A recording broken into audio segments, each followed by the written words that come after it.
For the purpose of this story, I'll refer to myself as Nolan. This started the way most gym friendships start. You see the same guy a lot. You nod at each other.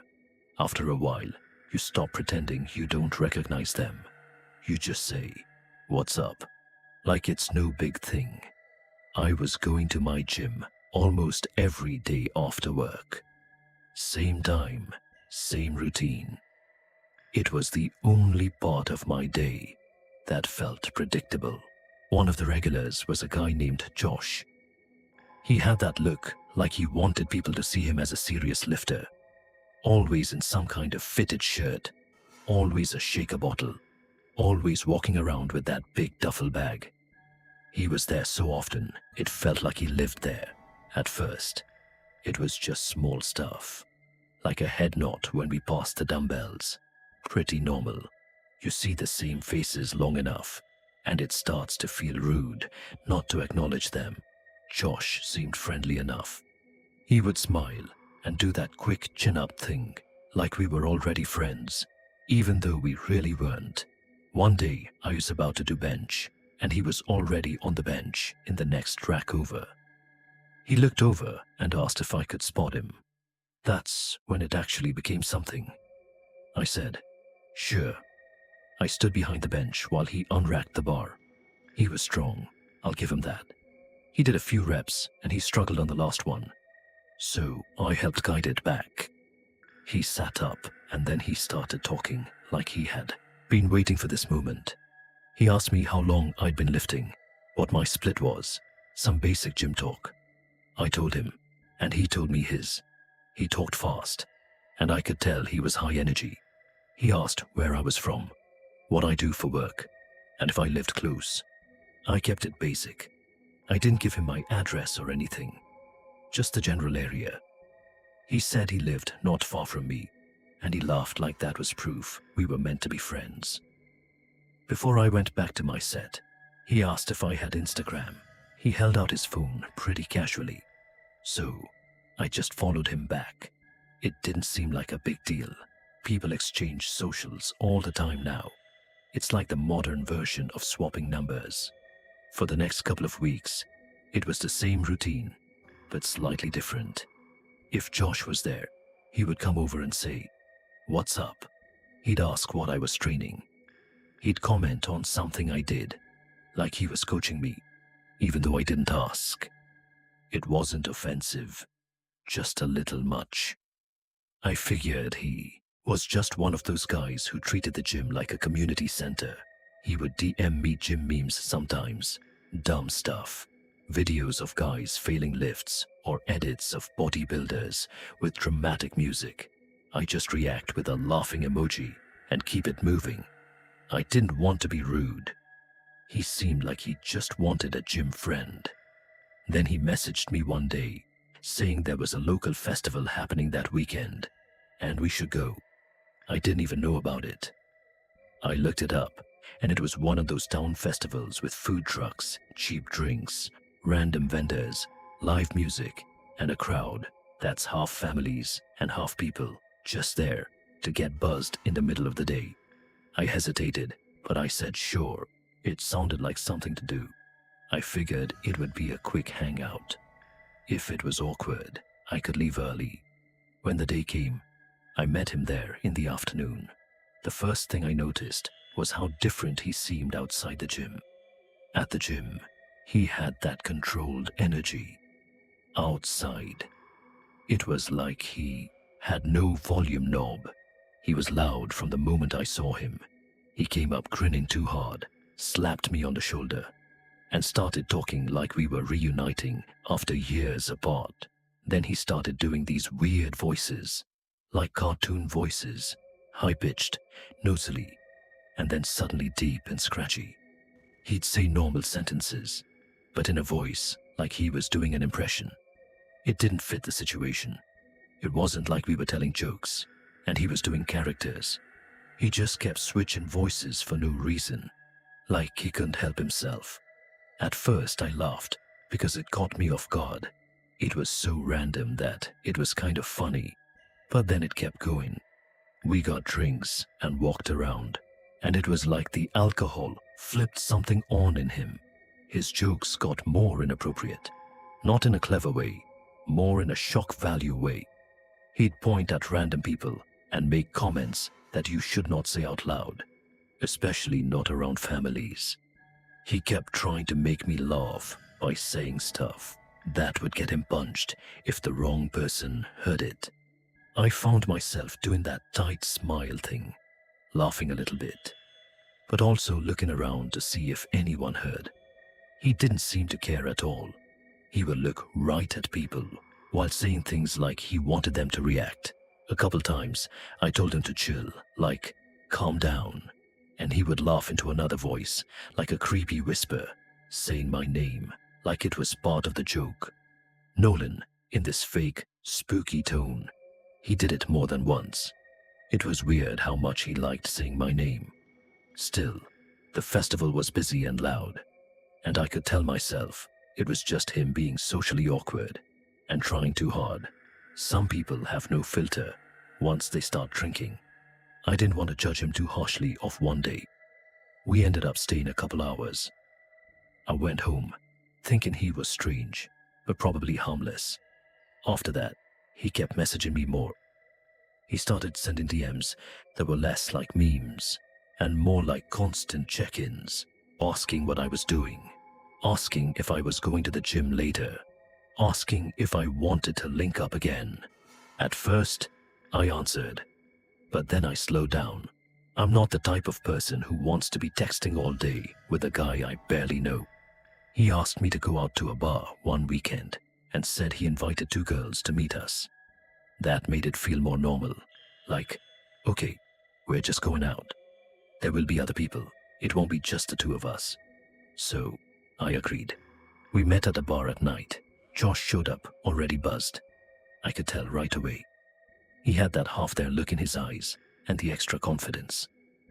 We ordered drinks, and about 10 minutes passed. Then 20, and no one else showed up.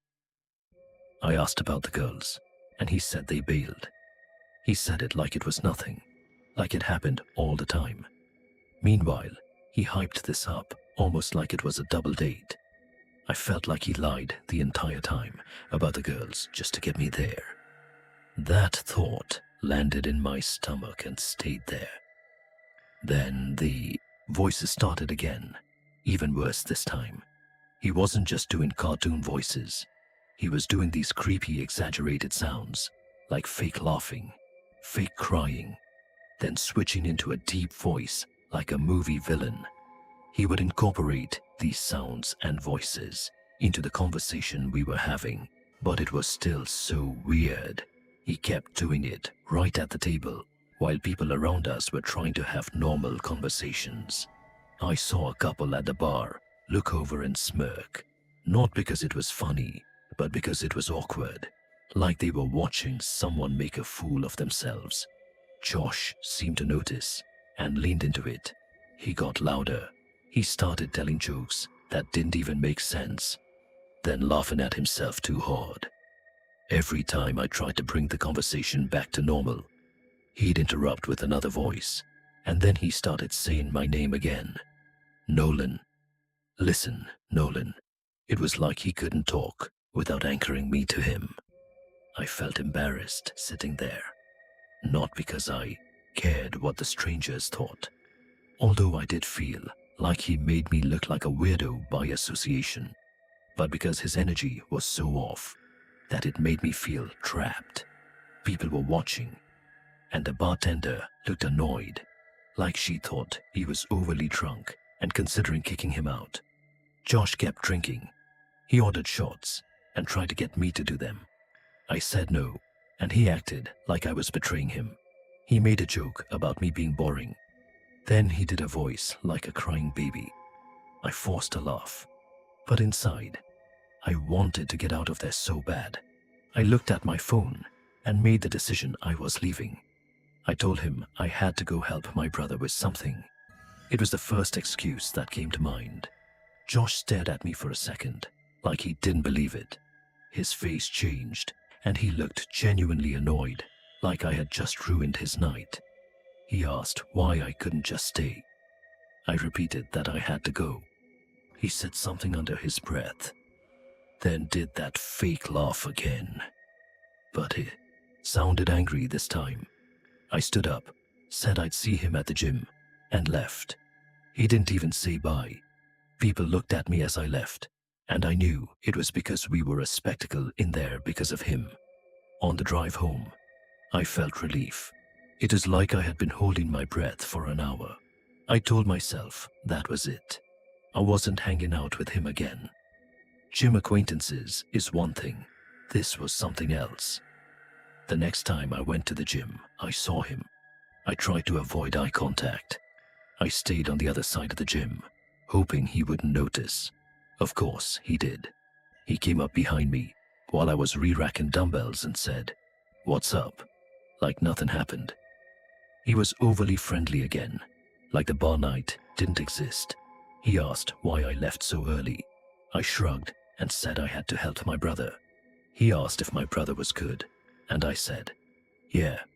Then he started talking about going out again, like he was already setting up the next time. I kept my answers short. I told him I had a lot going on. He didn't take the hint. He stayed right there talking while I tried to move through my workout. He followed me from one station to another, like he was glued to me. Every time I tried to end the conversation, he'd start a new one. It felt like he had decided I was his person now, and he wasn't letting go. After that, I started changing my gym time. I'd go earlier or later, just to avoid him. Sometimes it worked, and sometimes it didn't. And when I didn't see him, I felt better. But then I'd get messages more than before. If I didn't open them, he'd send another. If I left him on scene, he'd send messages like, "You good?" I started not opening my Instagram DMs at all. I hated the feeling of seeing his name pop up. It was like a knot in my stomach every time. I thought that if I ignored him long enough, he'd get bored and move on. One night, I was in my room, lying in bed, trying to fall asleep. It was a hot summer night, and my window was cracked. My room is on the first floor facing the backyard. No, I heard something outside. It was a low and drawn-out voice, like someone trying to sound spooky on purpose. It said my name. It wasn't loud, but it was right outside, close enough that it felt like it was under my window. Then after that, it was just the sound of the wind, making the abrupt stop even more unsettling. I sat up in bed, listening hard, but I heard nothing else. I got up and went to the window and looked through the blinds. Though I couldn't see anyone, I felt someone's presence out there. I can't explain it. I whispered through the window, asking if it was Josh. I didn't mean to say his name out loud, but it slipped out, because that was who it sounded like. When there was no answer, I backed away from the window and grabbed my phone. My first thought was, how would he even know where I lived? I hadn't told him my address, nor posted it. I went to Instagram and messaged him. I asked if he was outside my house. I stared at the screen after I sent it, feeling stupid, but I needed to know. The messages showed seen a few minutes later. That made it worse. He saw it and didn't answer right away. I watched those little seconds pass like they were hours. Then he replied with one word. No, that was it. Incredibly fishy. Why he wouldn't respond something more, at the very least questioning why I asked that. I didn't respond. I put my phone down and tried to forget it. The next day, he messaged me again, asking why I was being cold and distant. I didn't answer. I didn't want a conversation. I didn't want to give him anything to latch onto. But that night, I heard it again. This time, it wasn't outside my window. It was in my backyard, farther back, like someone standing near the fence line. It was the same intentionally creepy voice in the same fake tone, like it was meant to scare me. It sounded like Josh doing one of his voices. He said my name again, slow and stretched out. Then it stopped abruptly, as if he noticed movement inside. I got up and walked to the window fast and pulled the blinds aside and stared out. The backyard looked empty. I closed the blinds and locked the door. Even though it was hot, I shut it completely. I turned my fan up to full blast so I wouldn't hear anything else. Then I picked up my phone and messaged Josh again. This time I didn't ask.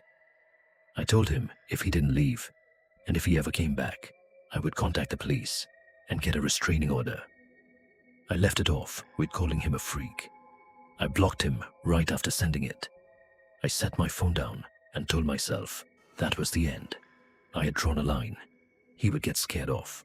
That's what normal people do when they get threatened with police. But Josh wasn't normal, clearly. I lay there staring at the ceiling, and I couldn't sleep. Even with the fan on full blast, my ears were still searching for sounds outside. A part of me felt this awful curiosity. Like, if I didn't check the window, I'd be blindsided. I rolled over and carefully lifted the blinds just a little. Through the small gaps, I saw a figure close to the window, a shadow outlined standing still. It was so close that it blocked some of the faint light from outside. I yelled loud right at the window, telling him to get out and never come back. The figure/shadow shifted away from the window and disappeared into the dark. I stood there now, shaken, listening for the sound of the gate closing or something. But there was just silence now. After that, I didn't feel safe in my own room anymore. Every sound outside made me think he was back. I stopped going to that gym completely. I didn't want him seeing my routine. I signed up at a different gym across town, even though it was more expensive and further away. I stopped posting on Instagram for a while. I kept my blinds closed at night, and I started checking locks obsessively. 3 weeks passed and nothing happened. So, I started to relax a little.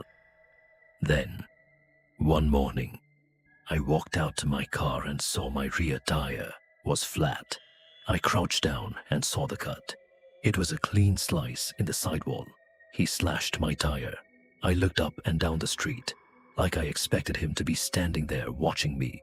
I didn't confront Josh. He was blocked anyway. I knew confronting him would only feed whatever this was. If he did slash my tire, it meant he was watching me. It meant he wanted a reaction. I didn't want to give him one. I got a tire replaced, and that same day, I bought cameras. I installed ring cameras around the house, front and back. I put motion lights in the backyard. I didn't like spending the money, but I liked the idea of being blind even less. I kept a low profile after that. I stopped going out late. I didn't take the same route home every day. And I checked the Ring app every time I get a motion notification. The worst part about all this was knowing a guy I met in the most normal place. A guy I just tried to be friendly to.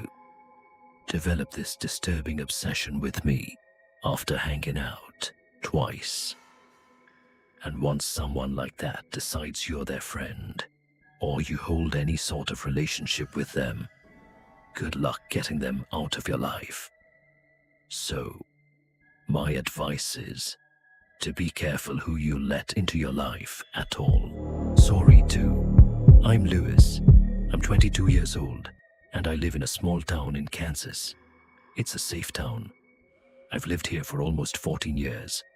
I work at a Mexican restaurant, and I've been doing that for 4 years. It's not a bad job. I go to the gym every day with my friend Colton. He's 19. He's your typical redneck kind of guy, but he's chill and a good friend. This happened last summer. Colton had been dating a cheerleader from high school named Addie. She was 17. They met on a dating app and dated for about 4 months. Their relationship was toxic, to say the least. They fought over small things constantly. She didn't even like him going to the gym with me. She wanted him with her all the time. Eventually, Colton found out she had cheated on him with multiple guys. That was the final straw. He broke up with her. She didn't take it well. One Tuesday night, Colton and I were at the gym like usual. We normally go around 7 p.m. because he gets off work at 6. We were drinking our pre-workout and starting our session when the gym door opened and a girl walked in. She was wearing a red hoodie and blue leggings. Right away, something was off. She just stood there for a second, staring at us instead of looking around the gym, moving or looking at her phone. Then she walked towards the women's locker room, but kept looking back at us as she walked. Colton didn't really think much of it, but I did. A few minutes later, we heard noises coming from the women's locker room. It sounded like crying mixed with whispering. It was loud enough that we could hear it through our headphones. It wasn't normal crying. It sounded unstable, like someone talking to themselves while breaking down. We tried to ignore it and kept working out. About 10 minutes later, she came out of the locker room wearing the exact same clothes. That's when it got stranger, because if you go into the locker room, you're usually changing to work out. But she didn't. She just walked out and started moving around the gym without actually using any equipment. She kept drifting closer to us, like too close, hovering near whatever machine we were on, watching us, not even really working out. I told Colton I was getting uncomfortable. We moved to another machine.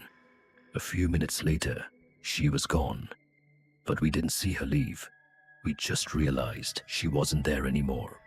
We finished our workout around 8:40 p.m. and went outside to talk for a bit. I noticed a car sitting in the parking lot with its lights on. That felt weird because only 4 other people were there, and they had come together in one truck, but we brushed it off. About 10 minutes after I got home, Colton texted me asking if I remembered that girl from the gym.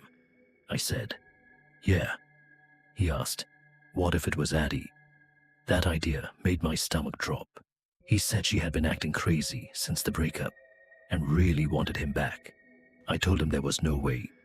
It was probably just some random girl.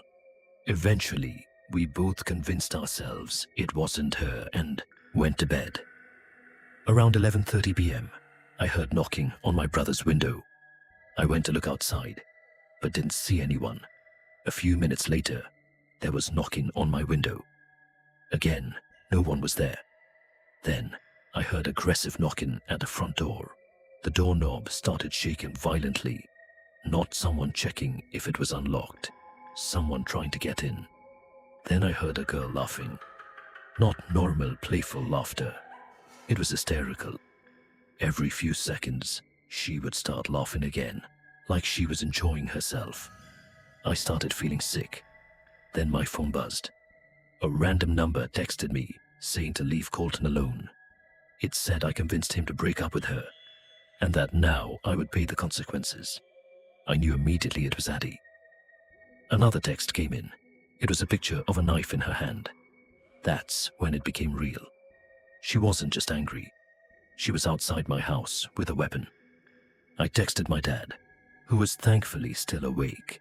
He called the police immediately. The laughter stopped after a few minutes, but I was too scared to move and check. When the cops arrived, they found her sitting in the grass near the house, like she had been waiting. They arrested her on the spot. She admitted everything to the officers. They asked if I wanted to press charges, and I said yes. I called Colton and told him what happened. He was just glad I was okay. The only thing I still don't understand is how she got my address. I never gave it to her. Colton swears he didn't either. That part still bothers me, because if she found it once, she could have found it any time. I'm just glad the police got there when they did. Story 3. I'm 25, and I had been going to the same LA fitness in my town for a few years. I usually went after work around 6 o'clock in the evening.